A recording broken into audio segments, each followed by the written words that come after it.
Hello, मेरा नाम प्रांजल है और आज मैं अगेन बात करूंगा डीसी जनरेशन के ऊपर। इसके ऊपर मैंने एक पिछला लेक्चर आप लोगों ने देखा होगा, उसमें हम लोगों ने वर्क किया था कि डीसी जनरेशन कैसे होता है, कैसे एडिशन के बल्ब से एकदम से चीज़ें चेंज हो गई और डीसी की तरफ डीसी जनरेशन की तरफ हम लोग मुड़ गए थे।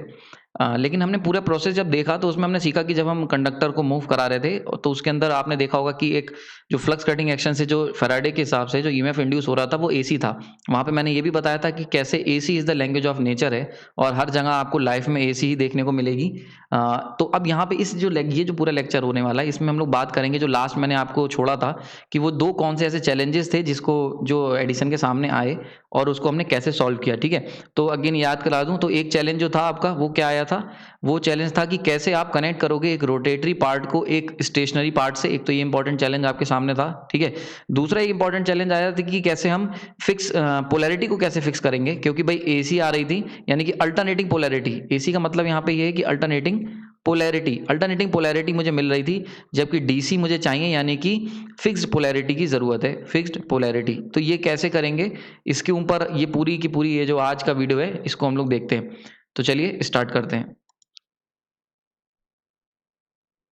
ओके, तो अगर पहले इशू की बात की जाए, फर्स्ट इशू जो था हमारा वो पूरा का पूरा था कि कैसे हम एक स्टेशनरी पार्ट को एक रोटेटरी पार्ट से सॉल्व कर सकते हैं। तो जहाँ जी आपके आंसर आपके सामने है, तो आंसर है हम क्या यूज करें। मुझे एक ऐसा अरेंजमेंट चाहिए कि जो एक पार्ट इसका फिक्स हो और एक पार्ट जिसका रोटेटरी हो यानी घूमने वाला हो। तो उसका आंसर यानी कि जो सॉल्यूशन था वो निकाला गया brush and slip ring, brushes and slip ring. ठीक है, ब्रश और स्लिप रिंग से इसका सॉल्यूशन निकाला गया। ठीक है, जो फर्स्ट इशू की बात कर रहा हूं मैं, जो था हमारा रोटेटरी पार्ट को स्टेशन कनेक्ट करने वाला, तो इसका जो एडिसन ने या उनके इंजीनियर्स ने जो उनके वर्क करते थे उन्होंने जो सॉल्यूशन निकाला वो था ब्रश और स्लिप रिंग। तो इसमें देखो ये एक तुम्हारा ब्रश है, ये जो डायग्राम मैंने यहाँ पे पेस्ट किया हुआ है ये ब्रश है और ये स्लिप रिंग है। ठीक है, अब क्या होगा, स्लिप रिंग जो होगा वो एक एक रिंग टाइप का होता है, वो इस तरीके से रिंग जो होती है। ठीक है, वो रिंग जो होगा वो इस तरीके से घूमता रहेगा विद कंडक्टर यानी कि वाइंडिंग यानी कॉइल के साथ। कॉइल जो मैंने बनाई थी, ये अगर कॉइल है मेरे पास, ठीक है, तो इसके साथ ये एक वायर था।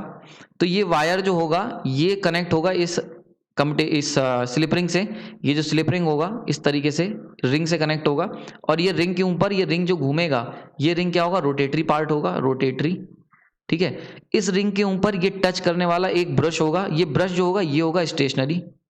ठीक है, तो ये होगा स्टेशनरी पार्ट यानी कि एक रुका हुआ पार्ट और ये होगा एक घूमता हुआ पार्ट। तो ये बिल्कुल आप इसको इस तरीके से देख सकते हो कि ये लगातार एक घूमने वाला एक सर्किल है और ये जो पार्ट है इससे टच करता रहेगा। तो जो भी चार्ज यानी कि जो भी वोल्टेज इंड्यूस होगा इस रिंग के ऊपर, जैसे मान लेते हैं पॉजिटिव चार्ज आए, तो पॉजिटिव चार्ज ये जो कॉपर रिंग ये जो ब्रश होगा कार्बन का, इससे ये चार्ज होंगे वो यहाँ तक आ जाएंगे और ये बाहर हम सप्लाई ले सकते हैं। तो ये जो अरेंजमेंट था इसने इस प्रॉब्लम को सॉल्व किया कि कैसे आप एक रोटेटरी को एक फिक्स पार्ट से जोड़ सकते हो। बहुत इंपॉर्टेंट, ये बहुत बड़ा अपने आप में एक काम था, बहुत बड़ा इन्वेंशन था ये। जिस भी इंजीनियर ने, मेरे पास इसका नाम नहीं है, जिसने इसको सॉल्व किया था, तो ये जिस इंजीनियर ने सॉल्यूशन निकाला था वो one of the best solution था एक रोटेटरी पार्ट को उस समय के हिसाब से एक स्टेशनरी पार्ट को कनेक्ट करने का एक रोटरी पार्ट से। ठीक है, तो इसमें रोटेटरी क्या है अगेन याद रखना, ये हो गया स्लिप रिंग यानी कि एक स्लिप करने वाला रिंग, जैसा कि नाम है, एक रिंग होगा जो कंटिन्यूस मूव करता रहेगा, स्लिप करता रहेगा, और एक होगा फिक्स यानी कि ब्रश। तो अगर ब्रश और स्लिप रिंग जो है, दुनिया की कोई भी अगर आपको मशीन आप लोगे जिसमें आपको एक रोटेटरी पार्ट को एक स्टेशनरी पार्ट से जोड़ना हो, तो वहां पे एक लौता solution brushes and slip ring ही है। इसके अलावा दुनिया में और कोई सॉल्यूशन नहीं है इसका आज भी। ठीक है, तो ये one of the best invention थी अपने समय की। तो यस, यहाँ पे हमने पहला इशू जो था वो सॉल्व कर लिया, फर्स्ट इशू की जो क्या था कि स्टेशनरी को, यानी पहला इशू क्या था हमारे पास, रोटेटरी पार्ट को स्टेशनरी पार्ट से कनेक्ट करने का। ये फर्स्ट इशू मैंने सॉल्व कर लिया था। ठीक है, अब बात करता हूं मैं कि हमने दूसरा कैसे सॉल्व किया, दूसरा इशू जो था उसको कैसे सॉल्व किया, तो उसके लिए समझते हैं। इसको बड़ा ध्यान से देखना। ये पुराने स्लाइड में मैंने क्या बताया था कि हमने अगर इस बात को देखें, नॉर्थ और साउथ है, ये प्रॉब्लम कौन सी मैं सॉल्व करने जा रहा हूँ। सेकंड इशू कौन सा था कि भाई हम इसको की पोलैरिटी जो थी वो अल्टरनेट पोलैरिटी थी और उसको मुझे डीसी में करना था, यानी डायरेक्ट पोलैरिटी यानी फिक्स पोलैरिटी में कन्वर्ट करना था, फिक्स्ड पोलैरिटी। ठीक, हम कर क्या रहे थे, अगर पुराने डायग्राम की बात की जाए, पुराने पिक्चर की, तो ये मेरे पास दो कंडक्टर थे जो कि प्लेस थे और इसको जब मैं रोटेट करा रहा था तो यहाँ पे इनको मैंने ए ले लिया था, इसको बी ले लिया था। थोड़ी देर बाद ये अरेंजमेंट जो था वो इस तरीके से हो जा रहा था। जिसमें ए यहाँ पे आ जा रहा था और बी जो था वो यहाँ पे आ जा रहा था। तो अगर मैं ए पे खड़े होकर देख रहा था, ए को पकड़ रहा था, यानी कि इसको अगर पकड़ ले रहा था, तो यहाँ पे ये पोलैरिटी जो थी वो नेगेटिव थी और यहाँ पे पोलैरिटी पॉजिटिव हो जा रही थी थोड़ी देर बाद, इसीलिए मुझे अल्टरनेटिंग पोलैरिटी मिल रही थी। अगर आपको डाउट है तो आप पुराना लेक्चर मेरा इससे जस्ट रिलेटेड जस्ट बैक वाला लेक्चर देख सकते हो, ठीक है। तो ये एक प्रॉब्लम थी, ठीक है। तो अब अगर इसका सॉल्यूशन निकालने के लिए मुझे पहले ये पता करना पड़ेगा कि इस पूरे सिस्टम में क्या कोई ऐसी जगह है जो फिक्स हो, यानी कि जहां पे पोलैरिटी फिक्स हो। इसको आइडेंटिफाई कैसे करेंगे, तो जरा ध्यान से देखो। मैंने जो खास बात क्या है कि ये वाला जो एरिया है, ये जो एरिया पूरा है ये वाला, और ऐसे ही ये वाला एरिया, अगर मैं पोजीशन को देखता हूं तो देखो साउथ के सामने से जब भी कोई कंडक्टर डाउनवर्ड जाएगा तो वहां पे 100% डॉट आएगा, और नॉर्थ के सामने से जब भी कोई कंडक्टर अपवर्ड जाएगा तो वहाँ 100% क्रॉस आएगा, चाहे ए पास हो चाहे बी पास हो। तो यानी कि ये वाली पोजीशंस जो हैं, बड़ा इंपॉर्टेंट चीज़ है, यानी कि ये जो पोजीशंस हैं ये फिक्स हैं। यानी कि अगर मैं बात करूं डीसी की, यानी कि फिक्स पोलैरिटी की, ठीक, फिक्स पोलैरिटी की, तो ये वाली जो पोजीशन है, यानी कि ये वाली जो इतनी एरिया की जो पोजीशन है ये हमेशा फिक्स रहेगी। यहाँ पे हमेशा ही इस रीजन में हमेशा क्रॉस ही मिलेगा, और अगर इस रीजन की बात करूं, इस रीजन में हमेशा डॉट ही मिलेगा, ठीक है। तो ये चीज़ फिक्स थी। इंजीनियर ने, जिसने इसका सॉल्यूशन निकाला, उसने जब इस मशीन को एनालाइज करा तो उसने कहा कि अगर हम कंडक्टर को पकड़ के चलेंगे तो हमारे साथ दिक्कत है, वहाँ पे हमें अल्टरनेटिंग पोलैरिटी मिलेगी। लेकिन अगर मैं एक स्पेसिफिक एरिया को पकड़ के चलूंगा, स्पेसिफिक एरिया, तो एरिया को अगर पकड़ के चलता हूँ, यानी कि इस पूरे एरिया को, ये एरिया 1 ले लो, इसे एरिया 2 कह दो, तो अगर एरिया 1 और एरिया 2 को पकड़ के चलता हूँ, एरिया 1 और एरिया 2, तो यहाँ पे 100%, यानी कि 100% टाइम्स यहाँ क्या मिलेगा, यहाँ मुझे क्रॉस मिलेगा, और एरिया 2 में 100% टाइम्स मुझे क्या मिलेगा, डॉट मिलेगा, ठीक है। तो अगर मैं एरिया 2 को लेके चलूंगा तो मुझे डॉट मिलेगा, एरिया 1 को लेके चलूंगा तो क्रॉस मिलेगा। ये चीज़ फिक्स थी। तो यहाँ से जन्म होता है डायरेक्ट पोलैरिटी निकालने का। ये जो डायरेक्ट की जो हमारा चेज थी, वहां से जो कॉन्सेप्ट निकाला गया, बहुत ही इंटरेस्टिंग कॉन्सेप्ट था। कि वो कैसे सॉल्व हुआ इसको देखते हैं। तो वो इश्यू निकाला, उसको सॉल्व करा गया स्प्लिट रिंग से, स्प्लिट रिंग और ब्रश से, इनकी मदद से ये काम किया गया। क्या हुआ, अब जरा इसको देखते हैं ये कैसे करा गया। इसको हमने किस तरीके से किया, इसको बड़ा ध्यान से देखना। कि अगर मान लेते हैं मेरे पास ये अगेन सेम केस ले रहा हूँ, नॉर्थ पोल, ये साउथ पोल है, ठीक है। ये हमारे पास दो कंडक्टर थे। अब की मैंने क्या करा, अब की मैंने यहाँ पे इस पे लगा दिया है स्प्लिट रिंग। स्प्लिट रिंग मतलब टूटा हुआ रिंग, आधा रिंग, क्लियर हो गया। और अब की मैंने इससे यहाँ से कनेक्ट करा ब्रुश, ठीक है। ये ब्रुश लगा दिए, ये इस तरीके से, ठीक है। तो पहले मैं क्या कर रहा था, ये ए है, ये बी है, और मान लेते हैं ये जो ब्रुश है, ये ब्रुश जो है ये ए डैश ले लो, और इस ब्रुश को ले लो बी डैश, ठीक है। पहले मैं सप्लाई कहाँ से ले रहा था, ए और बी से ले रहा था। अब कहाँ से लूंगा, ए डैश और बी डैश से। अब जरा देखते हैं कि ए डैश और बी डैश से अगर मैंने लूंगा तो मुझे क्या मिलेगा, जरा ध्यान से देखना। अगर ए डैश और बी डैश की बात की जाए तो देखो फर्स्ट पॉइंट पे, यानी कि ये इस तरीके से है, ठीक। ओके, तो जरा डायग्राम से सीखना शुरू करते हैं। सबसे पहले फर्स्ट केस में ये नॉर्थ पोल, ये साउथ पोल, समझ में आ गया होगा। मैं आपकी पोलैरिटी कहां से लेने वाला हूं, ए और बी डैश से, ठीक है। और ये मेरे पास रोटर है, ये वही कंडक्टर है, ये स्लिप रिंग है, ठीक है। ये फर्स्ट केस ले रहा हूं मैं, ठीक। ये ब्रश है, ठीक है। और ये हो गया ए डैश, एंड ये हो गया हमारा बी डैश, और ये ए और ये बी, क्लियर हो गया। तो पहला केस अगर देखूं, पहला केस, तो भाई पहले केस में मैंने बता रखा है, जब भी कंडक्टर की डायरेक्शन ऑफ मोशन यही लेता हूं सेम, तो यहाँ पे क्या आ रहा है, क्रॉस आएगा, और यहाँ आएगा डॉट। क्रॉस का मतलब मैंने बताया इनवर्ट है। जनरेटर के लिए अगर इनवर्ट जाओगे तो क्या हो जाएगा, वो नेगेटिव पोलैरिटी, और डॉट का मतलब होता है पॉजिटिव पोलैरिटी, ठीक है। तो अगर ये पॉजिटिव है तो बी डैश पॉजिटिव, ठीक, ए डैश नेगेटिव। तो जरा यहाँ पे देख, ये चीज़ क्लियर हो गई। अब देखो इसका अगर चार्ट बनाया जाए, ठीक है, एक पेज पे मैं इसका चार्ट भी बनाता रहता हूँ साथ साथ आपको, एक मिनट। ओके, यहाँ पे मैं आपको एक चार्ट भी हम लोग इसके साथ साथ ड्रॉ करेंगे, ठीक है, इसी तरीके से। तो उसमें मैं देखता हूँ ए डैश, ठीक है, टाइम ले लेते हैं जैसे उसमें बनाया था हमने, T1, T2 एंड T3, इन तीनों के लिए बनाएंगे, इस समय पूरी पिक्चर क्लियर हो जाएगी, ठीक है। ए और बी, ए डैश और बी डैश के लिए बनाऊंगा इस बार कर्व, ठीक है। और इसी तरीके से एक टेबल में बनाऊंगा, एक टेबल जो हमने पिछली बार बनाई थी वो भी इसी तरीके से बनाएंगे, वहां पे ए और बी के लिए, ठीक। ये ए और बी की टेबल है, ठीक। ये same T1 and T1 T2 और T3 के लिए, ठीक। अब जरा बड़े ध्यान से देखना है इसको। तो पहला, ये वाला पहला केस है। यहाँ पे देखो, यहाँ पे अगर बात की जाए ए की पोलैरिटी, तो ए की पोलैरिटी है निगेटिव, ठीक है। बी की पोलैरिटी है पॉजिटिव, ठीक है। ए डैश की पोलैरिटी है निगेटिव और बी डैश की पोलैरिटी है पॉजिटिव, ठीक है। क्लियर हो गया यहाँ पे ये चीज, इसमें कोई डाउट नहीं होगा, क्योंकि ये इस तरीके से अगर रोटेट कर रहा है तो ये क्रॉस और ये डॉट, राइट हैंड रूल निकाल के आप निकाल सकते हो, ठीक। ये रिंग है स्लिप रिंग हाफ कटा हुआ, ठीक। नेक्स्ट केस देखते हैं। इसी के केस में नेक्स्ट सीन में क्या होगा, नेक्स्ट सीन में अगेन जल्दी से बना लेते हैं। ये नॉर्थ पोल, ये साउथ पोल, ठीक है। ये हमारे पास रोटर, ठीक। यहाँ पे आपकी कंडक्टर यहाँ ऊपर चला गया है, ठीक है। कंडक्टर ऊपर चला गया है, इसका ये रिंग जो होगा वो इस तरीके से है, ये, ठीक। क्लियर हो रहा है। और यहाँ पे ये ब्रश है जिससे टच कर रहा है, ठीक है। और ये आपका ए और बी है, यानी कि ये हमारा ए है, ये बी है, और ये ए डैश है, ये बी डैश है, ठीक है। अब क्या होगा इस केस में, सॉरी, ये रिंग जो होगा ये कुछ इसको मैं सही कर देता हूँ, क्योंकि रिंग भी आपका मूव करेगा, ठीक है। तो रिंग इस तरीके से नहीं बनेगा, रिंग कुछ अलग तरीके से इस बार बनेगा। ये आ रहा है, ठीक। तो ये रिंग, इसका रिंग जो होगा वो इस तरीके से ऊपर होगा, और इसका रिंग इस तरीके से थोड़ा मूव कर गया होगा, क्योंकि हमारी बॉडी क्या कर रही है, रोटेट कर रही है। जो ये रोटर है वो घूम रहा है, ठीक है। तो ए डैश बी डैश हो गया। अब क्योंकि भाई ए और बी में पोलैरिटी जीरो है, कोई करंट इंड्यूस नहीं होगा, तो ए की पोलैरिटी में 0 वोल्ट, बी में कितना 0, ए डैश में कितना 0, बी डैश में कितना 0। ये चीज क्लियर हो गई। नेक्स्ट केस चलते हैं। नेक्स्ट केस में नेक्स्ट केस यानी कि थर्ड केस बनाते हैं।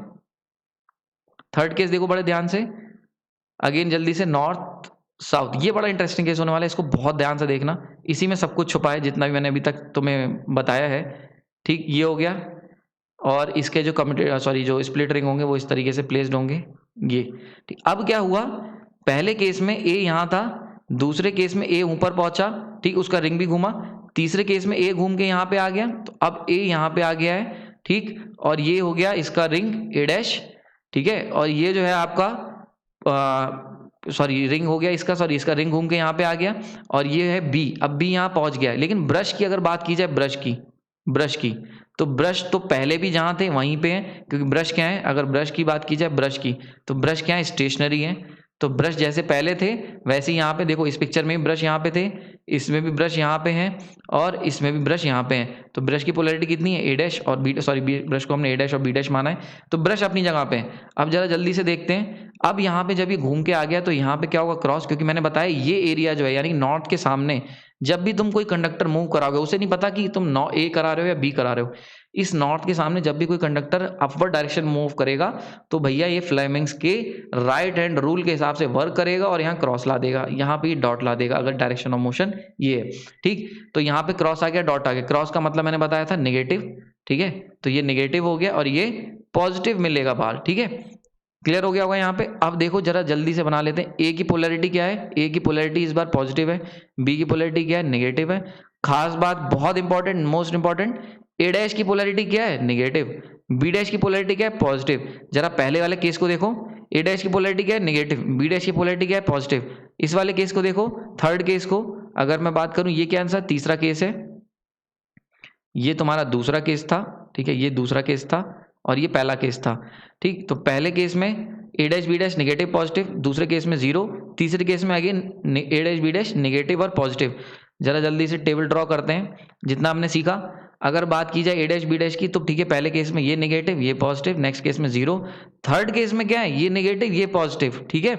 देखो यहाँ पे क्या हुआ, ए डैश की पोलैरिटी दो ऑप्शन, या तो नेगेटिव होगी या 0 होगी, ठीक है। ये देखो बड़ा खास, यानी कि अगर 0 को हम लोग कोई भी पोलैरिटी काउंट नहीं करते हैं, यानी कि एक फिक्स पोलैरिटी मिल रही, 0 तो 0 है, उसके कोई पॉजिटिव और नेगेटिव नहीं होता, तो फिक्स पोलैरिटी, ठीक है। बी डैश की भी देखो, बी डैश की क्या है, फिक्स पोलैरिटी, तो भैया फिक्स पोलैरिटी मिलने लग गई।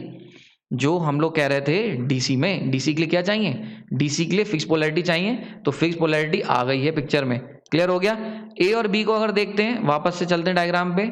अगर मैं ए और बी को पुराना देखूं तो देखो, ए क्या था, नेगेटिव पॉजिटिव पहले केस में, तो लिख देते हैं नेगेटिव पॉजिटिव। अगले केस में 0 0 था, थर्ड केस में पॉजिटिव नेगेटिव, ठीक है, पॉजिटिव नेगेटिव। तो देखो ए अभी भी अपना सिम्टम बना रहा है, यानी कि यहाँ क्या मिल रही है, अल्टरनेटिंग पोलैरिटी, ठीक है। तो ये मिल रही ए और बी, यानी कि अगर कंडक्टर को पकड़ के चलोगे तो मिलेगी AC, और अगर ब्रश को पकड़ के चलोगे, ब्रश को, ठीक है, ब्रश को, तो मुझे मिलेगी DC। Brush plus split ring, brush plus split ring, याद रखना। तो इसको कंक्लूड करते हैं, समझ में आ गया होगा, बहुत इंपॉर्टेंट कॉन्सेप्ट है ये, ठीक है, कि मैंने तुम्हें सामने करके दिखा दिया कि अगर कैसे इस चैलेंज को, इतना बड़ा जो चैलेंज था उसे सॉल्व किया इंजीनियर्स ने, ठीक है। अगर इसको और ध्यान से मैं कंक्लूड कर दूं इसको लास्ट में, तो देखो, अगर तुम क्या करोगे, होल्ड करोगे, अगर होल्ड करोगे कंडक्टर को नजर से देखोगे तो तुम्हें अल्टरनेटिंग AC मिलेगी, यानी कि अल्टरनेटिंग पोलैरिटी मिलेगी अगर कंडक्टर को पकड़ोगे, ठीक है। अगर तुम ब्रश प्लस स्प्लिट रिंग को पकड़ोगे, स्प्लिट रिंग, तो तुम्हें क्या मिलेगी, तो तुम्हें मिलेगी DC, यानी कि फिक्स्ड पोलैरिटी। DC की शुरुआत हो गई है, वेव फॉर्म को हम धीरे धीरे बना लेंगे, ठीक है। ये समझ में आ गया होगा, ठीक। तो अब देखो, ये चीज़ तो जितनी भी चीज़ें तुम्हें देखने को मिली, अगर मैं ये वाली दोनों को अगर दोनों की वेव फॉर्म बनाता हूँ, दोनों की वेव फॉर्म, ठीक है, तो इसको जरा ध्यान से देखना। अगर मैं मान लेते मेरे पास दोनों वेव फॉर्म होती, तो अगर A और B के रेस्पेक्ट में वेव फॉर्म बनाऊंगा तो कुछ वेव फॉर्म ऐसे बनेगी, इस तरीके से, अगर A और B की बनाता हूँ, और वहीं पे अगर A' और B' की बनाऊंगा तो वेव फॉर्म ये बनेगी इस तरीके से, ठीक है। ये हो गया A' की, ये है A की, अगर सॉरी B की, ठीक है, ये B हो गया, ये B' ले लो। अगर B की वेव फॉर्म बनाऊंगा तो ये बनेगी, ये हो गया T1, आप जाके टेबल को चेक कर सकते हैं, T2, T3, इसको आगे पीछे कर दोगे तो ऐसे बन जाएगी, ये हो गया T1, ये हो गया T2 और ये हो गया T3, ठीक है। तो देखो तुम्हारे सामने है, अगर मैं कंडक्टर यानी कि B को पकड़ता हूं तो मुझे AC मिलेगी, अगर मैं B' यानी कि ब्रश को पकड़ता हूं, ब्रश प्लस स्प्लिट रिंग, तो मुझे क्या मिलेगी, DC मिलेगी। अच्छा, मैं एक बात ध्यान रखना, मैं बार बार कह रहा हूँ स्प्लिट रिंग, ठीक है। तो स्प्लिट रिंग के पीछे क्या कहानी है, तो इसको भी समझ लेता हूँ कि अगर स्प्लिट रिंग मान लेते नहीं लेता तब क्या होता है इस केस में। तो देखो क्या हो रहा है कि इसके लिए हम पुराने डायग्राम पे देख सकते हैं, ये वाला डायग्राम ध्यान से देखना, इसमें स्प्लिट रिंग का रोल क्लियर कर दूंगा मैं।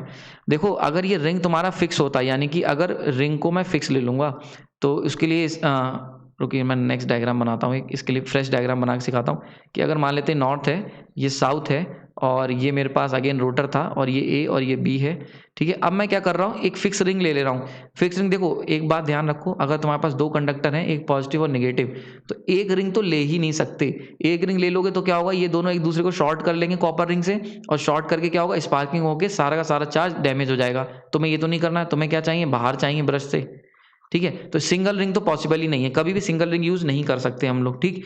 तो दो ऑप्शन क्या निकल के आए यहाँ से, या तो मैं स्प्लिट रिंग यूज करूंगा, या फिर क्या यूज करूंगा, कंप्लीट टू रिंग, दो रिंग लूंगा। सिंगल रिंग लोगे तो स्प्लिट लोगे, ये क्या है, सिंगल रिंग।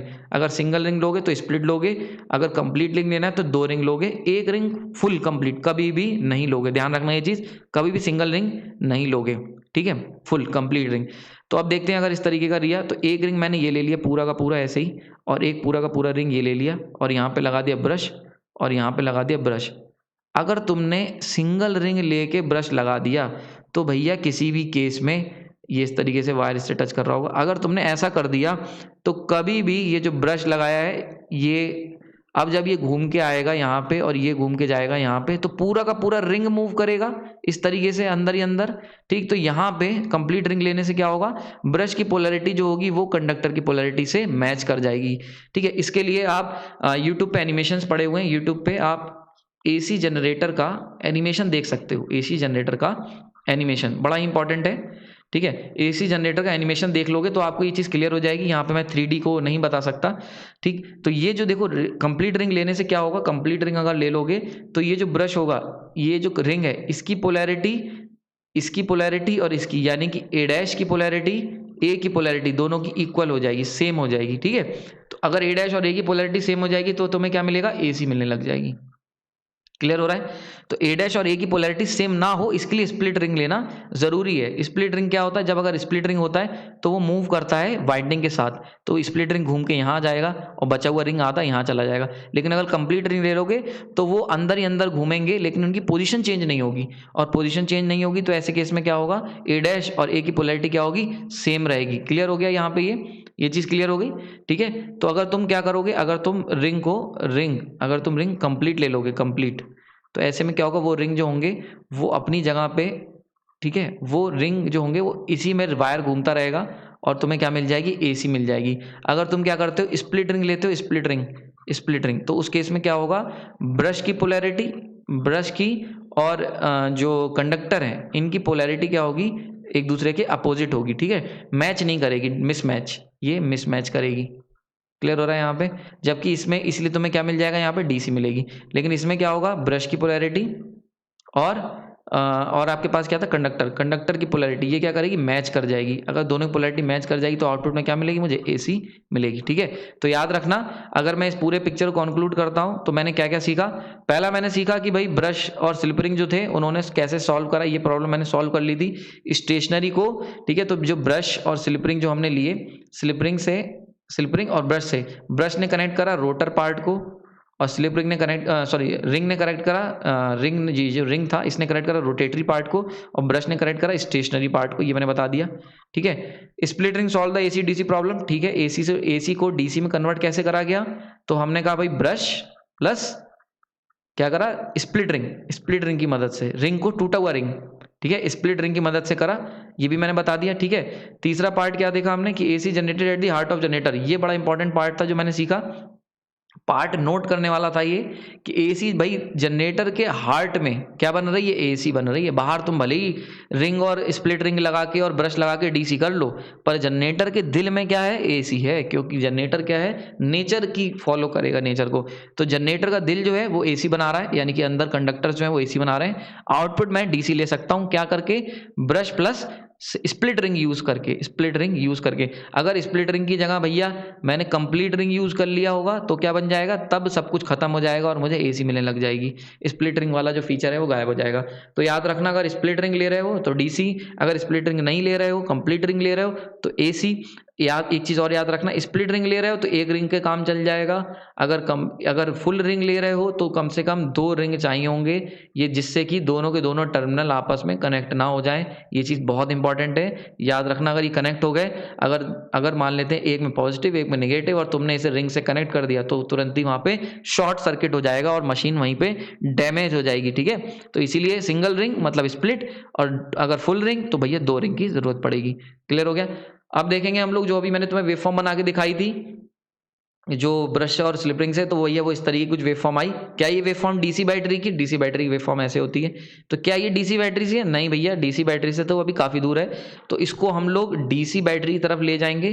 कैसे, एक वेवफॉर्म जो हम लोग की DC है वो जो इस तरीके से फ्लिप करती हुई, यानी रिपल है इसके अंदर, इसको कैसे स्मूथ करना है और क्या कर पाएंगे ऐसा नहीं, इस सब चैलेंजेस को हम लोग नेक्स्ट वीडियो में, अपकमिंग वीडियोस में सॉल्व करेंगे, ठीक है। आपने अपना कीमती समय दिया उसके लिए धन्यवाद। इस पूरी वीडियो को अगर आपको ये पसंद आई है तो इसको जरूर रिवाइज करें, इसको बुक से देखें, इसको पढ़ें। और हाँ, ये 3D वीडियो अगर आपको और अच्छे समझनी है तो आप इसके लिए एनिमेटेड बहुत सारे एनिमेशन पड़े हुए हैं यूट्यूब पे, उनको सर्च कर सकते हैं। आपने अपना कीमती समय दिया और मेरे को सुना, उसके लिए धन्यवाद। Thank you.